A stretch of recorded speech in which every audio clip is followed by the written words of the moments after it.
This will just be a real quick video this morning. We'll do a Thursday podcast later on. But the reason it's only me, Kenton and I made the conscious decision that game was so embarrassing last night. We could not get on here for 20, 25 minutes and say anything meaningful, worthwhile, or probably appropriate. Probably would have lost our clean rating if we jumped on here post-game last night. It was appalling. And we talked pregame about some of the stakes involved. If NC State can pick off this game, it'll help their ACC tournament chances. Perhaps you end the NCAA tournament chances for UNC. A vintage performance where you look completely unprepared, you look disinterested, and they blew your doors off virtually from the word go. And I mentioned 2017-ish, we lost by, 51 points back the last time it snowed when we went over to Chapel Hill. It looked very quickly to be headed in that direction. Somehow did not. Maybe it's because UNC does not quite have the firepower that they used to, but good Lord, man.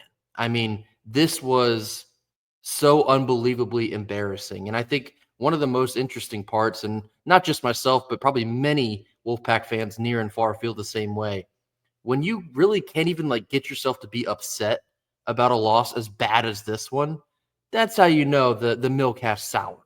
This has gone in a direction far worse than any of us could have imagined based on what happened at the very end of last year. To fumble all of the momentum coming off of the biggest achievements your basketball program has seen in nearly 40 years to this magnitude, to have potentially your worst season in program history. 21 and 22 still holds that mark, but we are right on the doorstep of potentially breaking in a new, more embarrassing mark than that one. It's pitiful. It's pitiful. And we've sit on here multiple times. We've heard on good authority to not expect anything to happen in the offseason in regards to Coach Keats. After seeing what we saw tonight, I'm struggling to understand how that can still be the case. Not just the product on the court. The program is seemingly in a free fall right now. And some of these post-game comments, we talked about the ones after the Boston College win this past Saturday. Some of these comments I want to dive into real quickly from the loss last evening. Keats was asked about NIL, and Keats says, quote, "Does NIL have something to do with it? Absolutely. You take a look at the top 5 teams in the league, look at their numbers, and it'll tell you a story. Not going to make excuses about it because this program is fighting hard," unquote. So I'm not going to make excuses about it, but here's an excuse about why things are not going well. Listen, is he right about NIL? Yes. NC State is not where they need to be more competitive, not just in the ACC, but in the state of college basketball as a whole. He is right about that. However, this quote stings for a number of reasons. One, throwing more money at this program and this coach is not going to solve your problems. I saw the debate online about whether money or coaching is more important. For me, it's coaching, because without coaching, it's still a little bit of a rudderless ship.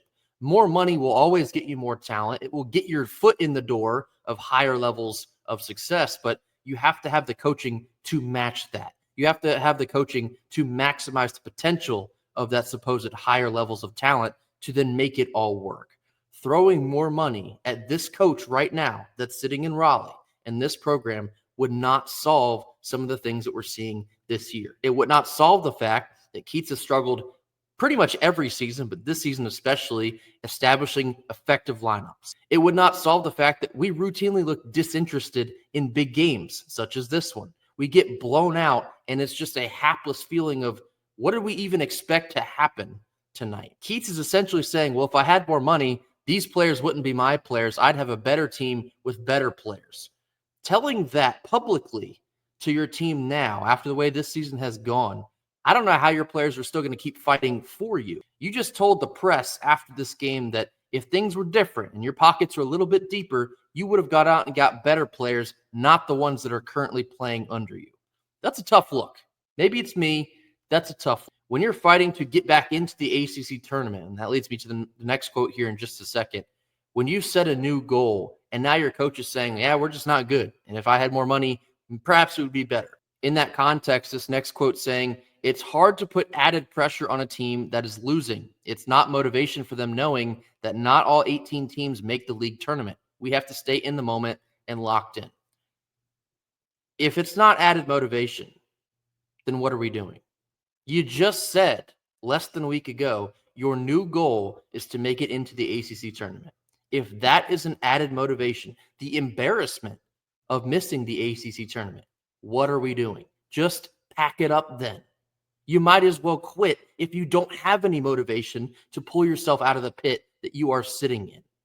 I don't know what else to say. And that's, again, part of the reason we couldn't jump on here last night. We don't know what else to talk about.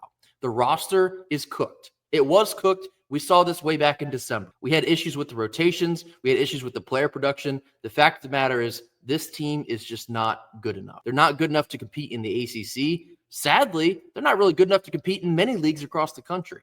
And you look at Keats talking about NIL. Is your NIL as good as like St. Bonaventure or VCU or all these other mid-major teams that are outperforming NC State in virtually every category? I think you could put NC State in, let's say, like the A10. They would not win that league. They wouldn't. Dayton would beat them. The Bonnies would beat them. VCU would beat them. There's so many mid-major teams that are far outperforming what NC State's doing right now with like a fraction of the budget that we're working with. I don't want to hear about NIL, especially not in the end of the season when you're 10-16. Does NIL need to change at NC State? Yes, because NC State always needs to find a way to get more money and be more competitive. But NIL alone is not the reason you're 10-16. It's the lack of money and it's the lack of decent coaching. That's why we are where we are. And so you get blown out against Chapel Hill. Another thing that really sucks about this, Chapel Hill is having a down year, but one thing you can always count on, they're still going to sweep state. You talk about the years, I think it was Cole Anthony, way back right before COVID. That team was another bad team, swept state. It doesn't matter what we do, we are still constantly the doormat. And you should be tired of it. I'm tired of it. Kenton's tired of it. If you are a Wolfpack fan that has passion for this university and you are dying to see more success, we are all tired of it. And I think the league perception of NC State, probably even in the country as well. I remember a couple of years ago, there was a guard for Clemson. I want to say it was Brevin Galloway, but I might have the names mixed up. Essentially, he said, we know when we play NC State, they're going to be undisciplined and it's going to feel like a pickup basketball game. When teams see NC State on the schedule, they see barbecue chicken. They see a lackadaisical team that's not coached well, and it's very easy to find a way to outcoach them, outplay them, out-hustle them, and win the game. That's how other teams look at us. And they still look at us that way after we won the ACC tournament and went to the Final Four last year. I saw a tweet from Trilly Donovan last night. Kevin Keats went to the Final Four last year, and I don't think a single person's opinion of him changed. Spot on. Spot on. Nothing has changed. It's embarrassing to the fans. It's embarrassing to the alumni. It's embarrassing to the basketball program as a whole.